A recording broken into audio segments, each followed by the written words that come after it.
What's up, guys? This is Chris here, and today we are out here in the beautiful but frozen tundra of Iowa to talk about some affordable rifles. Now, we've had a ton of these on the channel, so in this video I want to talk about a couple that I don't talk about very often. Now, the criteria for eligibility on this list is going to be that they are reasonably priced, not unbelievably cheap, but reasonably priced, and they worked very well in our testing. I'm gonna have a couple of different options from different calibers to different operating systems. That way it gives you guys some unique choices if you want to go out and get something new and interesting, but affordable and awesome. Before we get into the video, I do want to mention the sponsor of this video, TacPack. TacPack is a monthly subscription service. It's sort of having Christmas pretty much every month. There are a couple of different subscription package options at different price points, but no matter which one you choose, you will always get really cool stuff that's worth more than the money you actually spend. This is what I just got this month. I opened the box, I immediately got a Mantis dry fire system. This X2 is one of the best systems you can get for dry fire. You also get this SOG knife.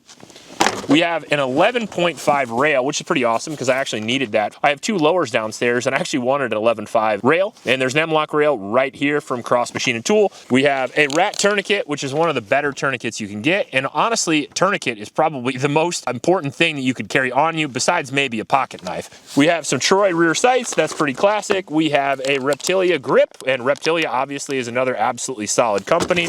And then we have a pistol bag from Mission First Tactical, and that's just this month alone. And as you can see, this isn't cheap Chinese garbage. All these companies are companies that I've done reviews on in the past and make excellent gear. New subscribers can use the code HONESTOUTLAW and get a free package of tactical gear worth at least 60 bucks. That ships right along with your very first package. Thanks again to TacPack for sponsoring the video. We really appreciate them. I also want to thank the other sponsor of the video, the Sonoran Desert Institute. I'm a big fan of being able to get educated in a field that you're passionate about. If you're interested in a career in the gun industry, it's a great way to go. I've said this before and I'll say it again, there is not a lot of qualified or quality gunsmiths in my area or anywhere around, and I think it's a profession that not only helps people, but you can make a lot of money in, and I think one of the best ways to go to get into that is gonna be the Sonoran Desert Institute. That being said, let's get right into it with number 5, the PSA Sabre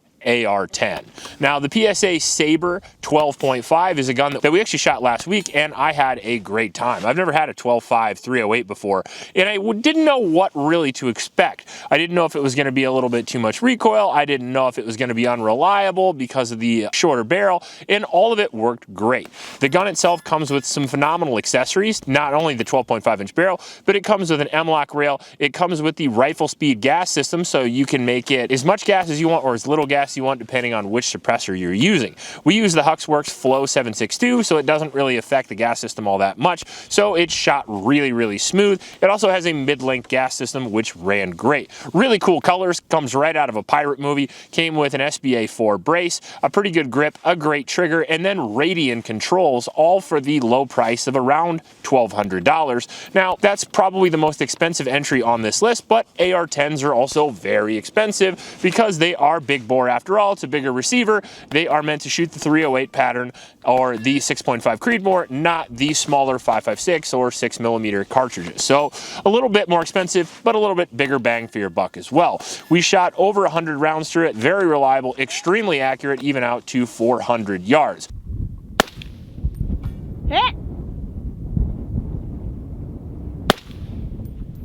Hit. You do lose a little bit of velocity with the 12.5, but luckily for you guys, if you're worried about that, they make a 14.5, a 16, and a 20-inch as well. So go out there and get your 308 on. In at number 4, we have the WASR 10.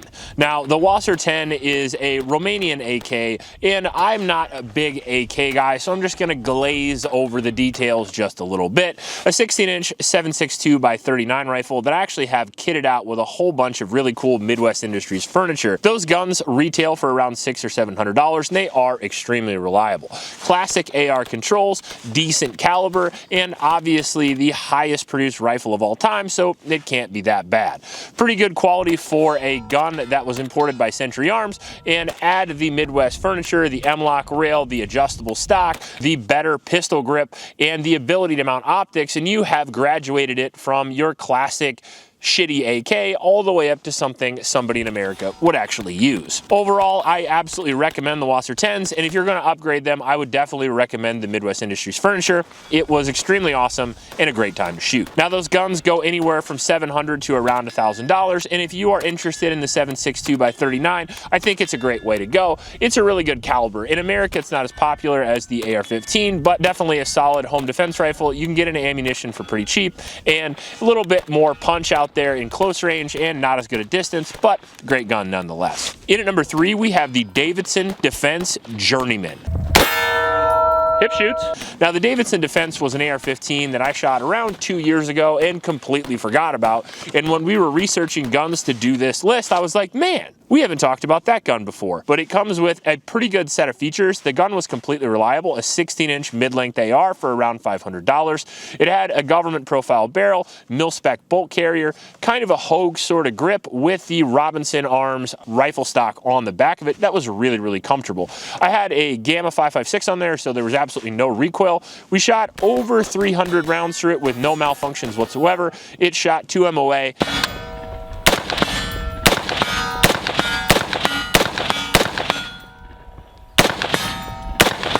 And what more could you ask for a $500 to $600 setup? Overall, if you're looking for a solid budget 5.56, I think that is a great way to go. Now, not a review because we didn't shoot enough through it to actually give it a full review, but my personal sample shot great, and I had a great time with it. In at number 2, we have the Extar EP9. Now, we talk about the Extar EP9 a lot, but the pistol variant. This year, we actually got the rifle variant, the 16-inch rifle, and it was, as expected, amazing for the money.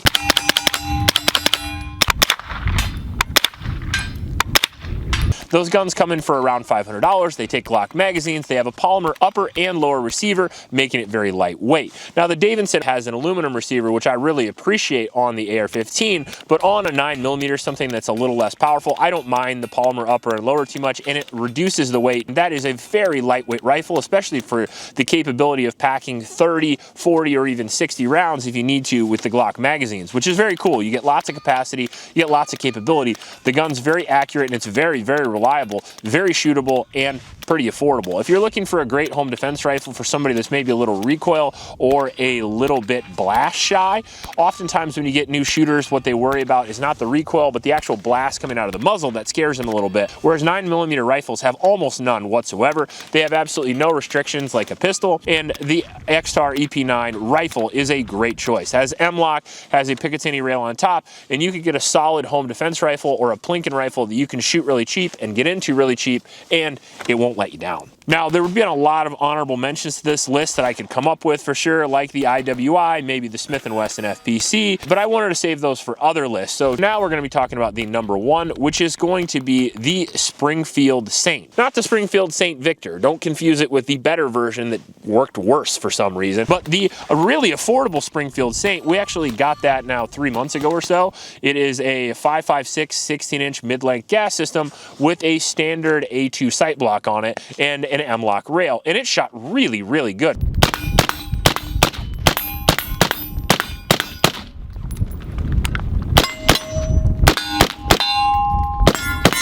We shot out to 400 yards with it.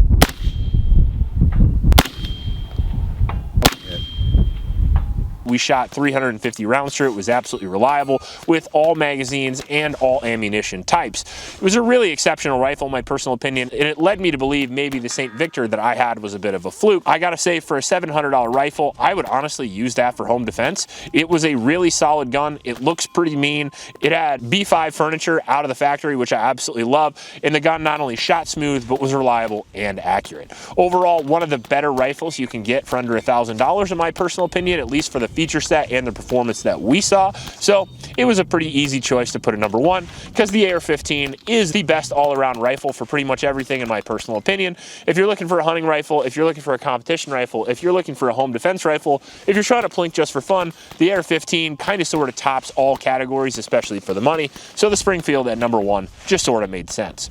Let me know in the comment section below what are some of your favorite affordable but awesome rifles, because this day and age, there's so many cool rifles out there. there for such an affordable price. I basically just want to hear your opinions so I can go out and figure out what I want to review next. If you like this video, please like and subscribe. Please help out your local homeless shelters and remember to recycle. I'll check you later.